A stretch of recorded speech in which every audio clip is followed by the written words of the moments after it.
important that we go through these feast days, like I was saying earlier today, to remember that the Most High has us. Sometimes, we go through life, we got our different jobs, we got our different family situations, we got our different circumstances, and trusting in the Most High sometimes seems secondary. Huh? It seems like, we don't see the Most High standing in front of us. We don't see chariots in front of us. Right? We don't see miraculous works. But we are the generation that is supposed to have that faith and that trust in the Most High. So what these feast days signify, they are a reminder to us that the Most High will be with us, especially in our time of need, especially in these times of trouble that's ahead of us. So we need to take this time and rethink who we are and understand that time is not going to be easy. This is a good occasion. We all have food now. We got drinks. We kicking it with each other. But time is going to get rough. You understand? Time is going to get hard. And we're going to have to make sure that we have in our minds to trust the Most High, to stick to His word, to not abandon Him in the day of trouble. All right, let me get Sirach 2:1 first before we get into this lesson. Do we got water? Anybody got water? I just can't. Hey, son, you got my water? I just need water. So whoever got it. It's the book of Sirach, chapter 2, and verse 1.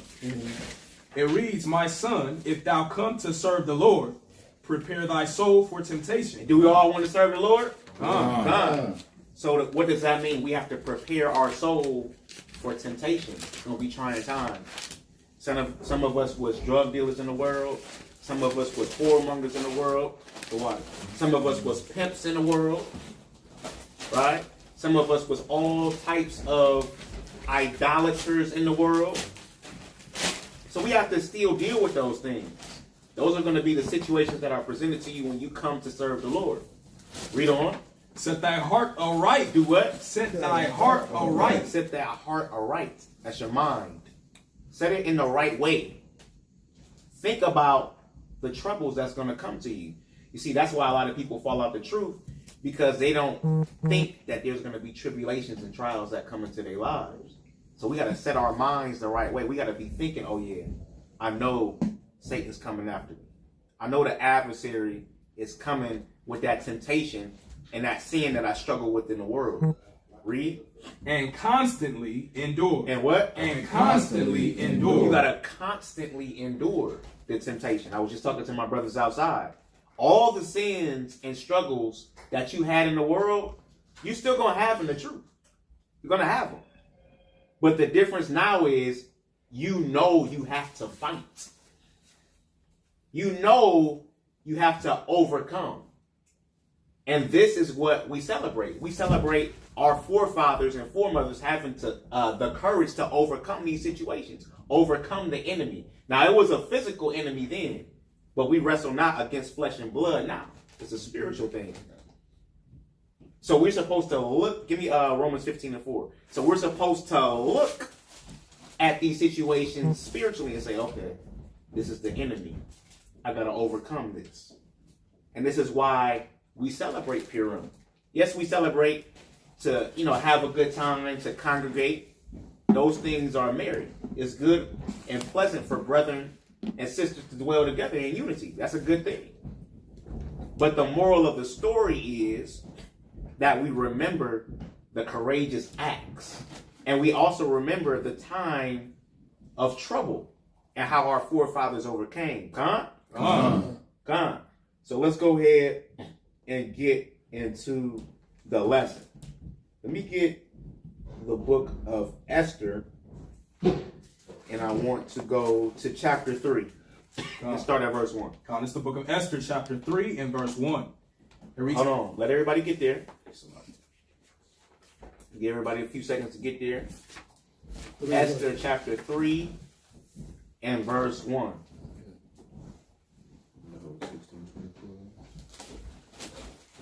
Yep. We're going to read that first. The water reminded me of that. So before we read that, we're going to get Romans 15, 4. 15. Right? Just to lead us into the lesson. Come on, this is the book of Romans, chapter 15, verse 4. For whatsoever thing were written, aforetime, were written for our learning, that we, through patience and comfort of the scriptures, might have hope. So that's why we go into the lessons. We don't just come and eat and drink and go home. The purpose is to remember the acts of our forefathers so that we can build our faith. That's how you make your faith stronger. You go back through these stories and you say, okay, I see how they overcame. So I know if the Most High was with them, he's going to be with us. So that's why we go into these lessons. Come on. Let's get Esther chapter 3 and start at verse 1. Go ahead. It's the book of Esther, chapter 3 and verse 1. It reads, after these things did King Ahasuerus promote Haman, the son of Hammedatha, the Agagite, and advanced him and set his seat above all the princes that were with him. Right. So this is an Edomite. The Agagites go back to the Edomites. So Haman is an Agagite, aka an Edomite that was set up to be in rulership, second in command in the kingdom. Read. Verse 2. It reads, and all the king's servants that were in the king's gate bowed and reverenced Haman. They did what? Bowed and reverenced Haman. They bowed and reverenced this Edomite. Everybody did. There's Israelites there. Israel is in subjection at this time. We're not in our homeland. We're captives. So Israelites bowed. Edomites bowed. Everybody bowed to Haman when he came into the gate. Read.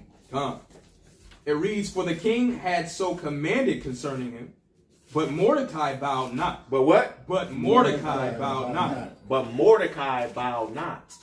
That's our forefather. This is the courageous act. I'm not bowing to no Edomite. I don't care who appointed what. I know who he is. Read. Nor did him reverence. He didn't reverence him. Right? I'm not kissing Haman's ass. Read. Verse 3. It reads, then the king's servants, which were in the king's gate, said unto Mordecai, why transgressest thou the king's commandment? Right. Why are you not bound like everybody else is bound? And that's the same thing that we're going to be asked in these last days. Why didn't y'all get the jab?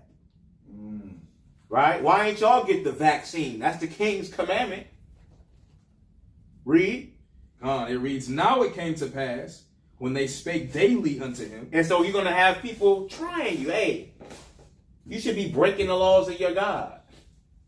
They ain't going to say that. But that's what they're going to be saying in their conversation. You should be doing this. You should be doing that. They warn Mordecai continuously, hey, you're not bowing down. And the king said you got to bow to this Edomite. You got to do that. Why aren't you not doing that? Read. And he hearkened not unto him. But he didn't listen to them. I just did a lesson on the moral of the story. Are you courageous? Are you going to follow the crowd when all hell breaks loose? Because it's going to be easy to do that. Or are you going to stand for the laws of your God? What are you going to do? Read. It reads, that they told Haman to see whether Mordecai his matters would stand. For he had told them that he was a Jew. Right, he told him he was a Jew. So now Haman knows, oh, you're a Jew. And don't make any mistake about it. These nations know who you are. They know you are the child of the Most High God. They know that. So when they know that, then that wrath is going to come down upon you. What are you going to do? Are you going to succumb to the pressure? Or are you going to be courageous like our forefather did and trust in the Most High that he's going to protect you in the situation? Read on. Verse 5. It reads, and when Haman saw that Mordecai bowed not, nor did him reverence, then was Haman full of wrath. Haman got upset. I'm full of this. Man, this nigga is not bowing. Everybody else is. Who do he think he is not to bow to me. Say you're a troublemaker. God, he a troublemaker, man. Right? He trying to stir up rebellion. God. All right, read on. Verse 6, it reads, and he thought scorn to lay hands on Mordecai alone. Right. He got so upset, he said, I'm gonna whoop this nigga's ass by myself. I'm not gonna even send my servants to do, anything. I'm gonna do it myself. Right? Y'all gonna have to Salaki the language. This is tabernacle of Bring David. it all right? out. Bring it out. Bring All right. it just like that. Read. For they had showed him the people of Mordecai. Mm-hmm. Wherefore Haman sought to destroy all the Jews. Right. So he said, look, I'm destroying all of y'all for this.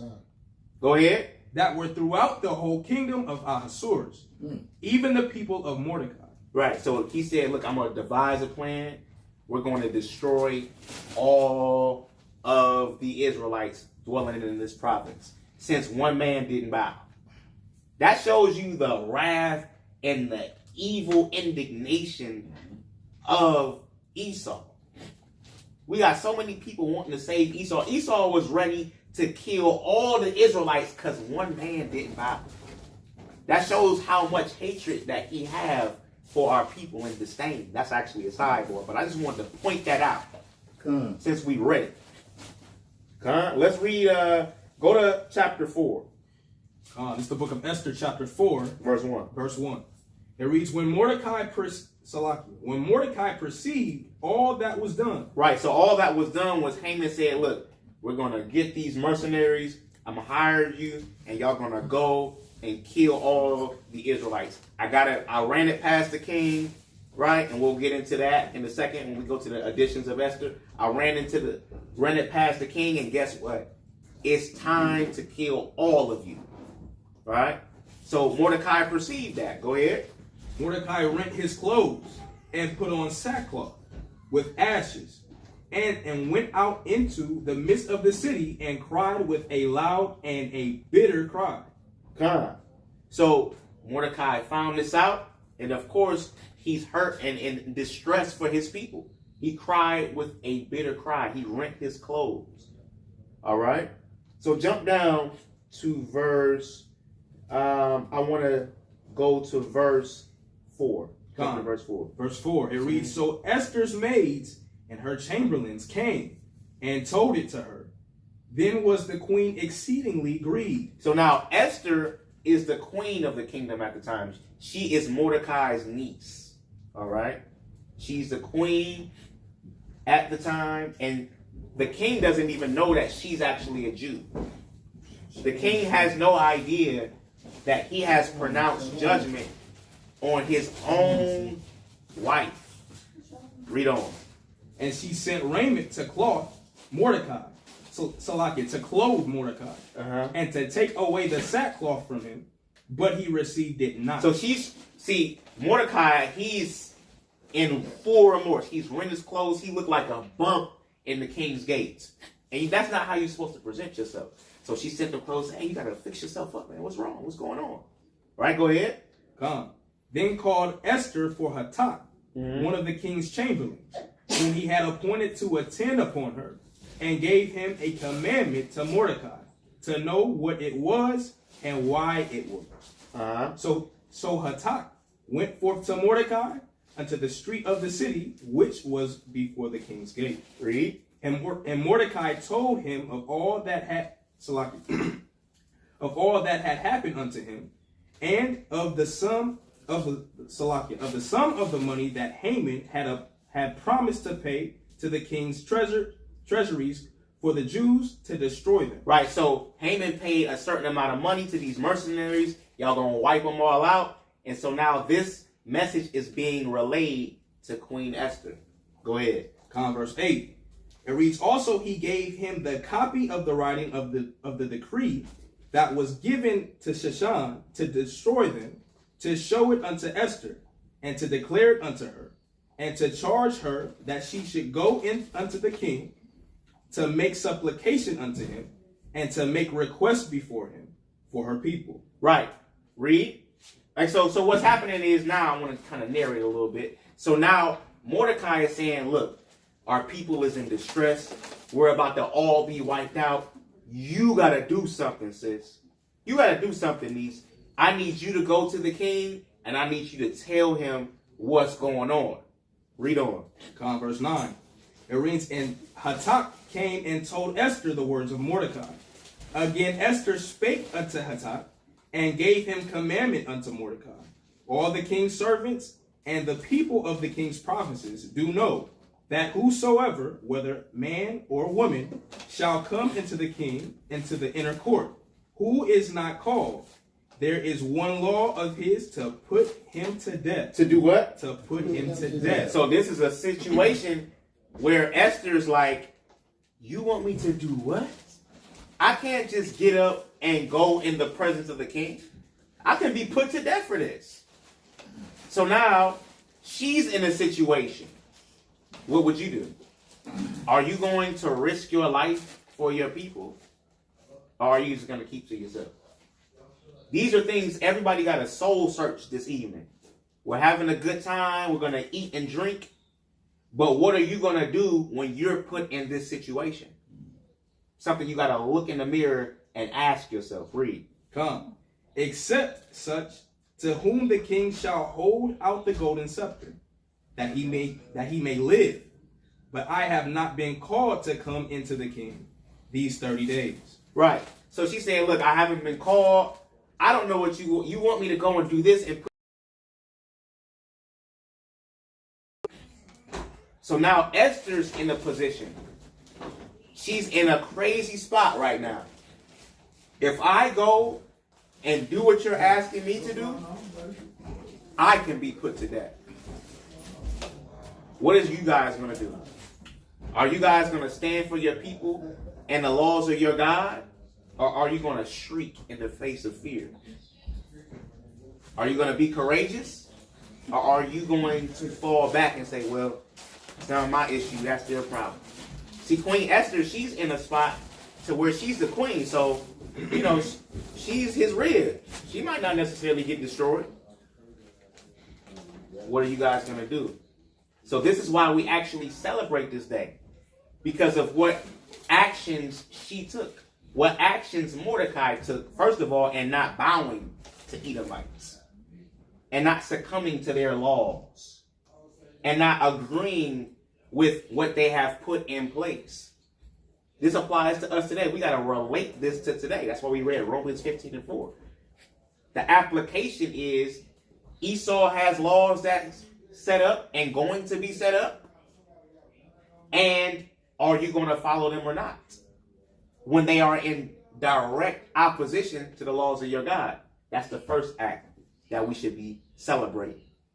And then we should be celebrating the act that Esther did. Let's jump over to verse 15. Verse 15. It reads, then Esther bade them return Mordecai this answer. Go, gather together all the Jews that are present in Shushan, and fast ye for me, and neither eat nor drink 3 days, night or day. I also and my maidens will fast likewise. And so will I go unto the king, which is not according to the law. And if I perish, I perish. So, And if what? And if I perish, I perish. And that's what we got to decide. No matter what happens in these end times, if we perish for the laws of God, if we perish for our people standing up in righteousness, then that's what we do. We got to be ready to die about this truth. Yes, you about to have fun, and you about to eat, and you're about to drink and be merry, but understand why we're celebrating. We're celebrating because our forefathers and our foremothers made up in their minds that I'm ready to die about this. Are y'all ready to die about this? I don't answer it. That's something you need to internalize. Y'all keep the Shabbats. Y'all keep these feast days. We wear the fringes. Right? We do all of these things. But at the end of the day, are you ready to lose your life about it? Right? Or are you going to tuck in your fringes when Esau say, well, now we're looking for the Israelites. Now we're looking for those that's keeping the laws of God. and we're going to throw them in camps. What are you going to do? This is what you should be thinking about. This is the mentality that you should be having on this feast day. Yeah, you have a good time, but make sure you know why you having a good time. Make sure you understand what your foremothers and forefathers have done in order to make this feast day possible. Where you at? Verse 17. Kind of read that. Verse 17. Throw it up. It reads, so Mordecai went his way and did according to all that Esther had commanded him. Right, read on. It's the book of Esther, chapter 5, and now verse 1. It reads, now it came to pass on the third day that Esther put on her royal apparel and stood in the inner court of the king's house, over against the king's house. And the king sat upon his royal throne in the royal house, over against the gate of the house. Verse 2, it reads, and it was so, when the king saw Esther the queen standing in the court, that she obtained favor in his sight. And the king held out to Esther the golden scepter that was in his hand. God. So now I want to take y'all to the additions of Esther. Because in the additions of Esther, there's a little bit more detail to this situation. Right? That third day, right? Esther went through it. She fasted, she prayed, she stripped herself of her royal garments, she put dung on her head, right? She had a whole prayer before this happened. So I want to make sure that we understand the process of what she did before she went to the king, all right? So y'all bear with me. I want to find the exact spot that I want to get to. Go ahead. You said she put dung on her head? God. To humble herself. Yo, humility. Yes, and humility. All of the Jews are about to be exterminated here. Right? So this is a sign of her humbling herself and her lowering herself. To the Most High. Yeah, to the Most High. God. Shalom, Bill. Now, Hashem Yahshua Barakatah.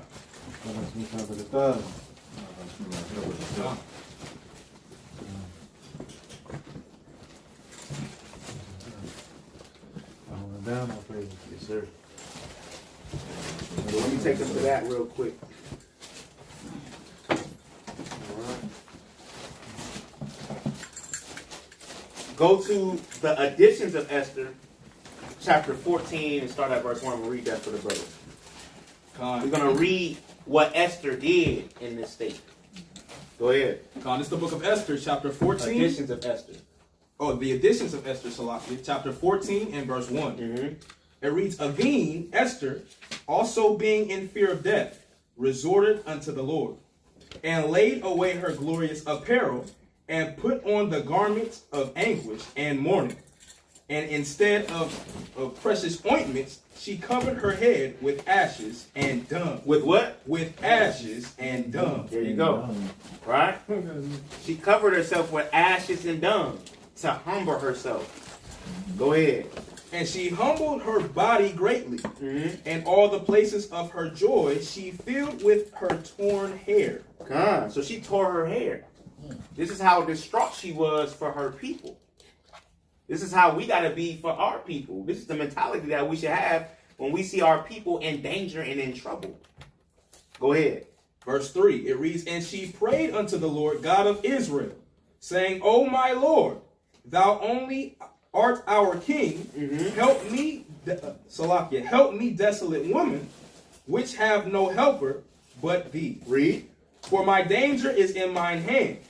From my youth up I have heard in the tribe of my family that thou, O Lord, tookest Israel from among all people, and our fathers from all their predecessors, for a perpetual inheritance, and thou hast performed whatsoever thou didst promise them. See, we got to learn how to talk to the Most High. You see, a lot of times when we pray, we be real selfish, right? We got to learn how to humble ourselves, and we have to let the Most High know that we understand who He is from the beginning of time. We like to go into our prayers and say, Lord, I need this. Lord, please give me this. Lord, first you got to humble yourself. And then you have to talk to the Most High and let him know that you know who he is and what he's done already for your people.